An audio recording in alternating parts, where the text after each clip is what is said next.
Welcome to AK cyber news. Cyber నేరగాళ్లు వినియోగిస్తున్న mule accounts special focus పెట్టిన Telangana cyber security bureau వారం రోజుల పాటు రాష్ట్ర వ్యాప్తంగా సోదాలు నిర్వహించి మ్యూల్ అకౌంట్స్ గ్యాంగ్ ను అరెస్టు చేసిన తెలంగాణ సైబర్ సెక్యూరిటీ బ్యూరో పోలీసులు 10 మంది ఏజెంట్లు 38 మంది ఖాతాదారులను అదుపులోకి తీసుకున్నారు. నిందితుల వద్ద 53 సెల్ ఫోన్స్, 18 పాస్బుక్స్, 10 ఏటీఎం కార్డులు, ల్యాప్టాప్స్, కంప్యూటర్లను స్వాధీనం చేసుకున్నారు.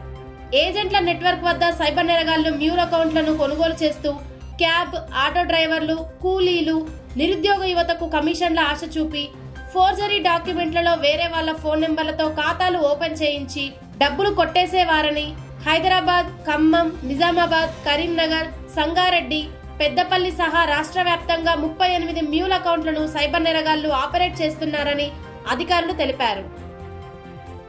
AK cyber news 24/7 cyber crime news channel.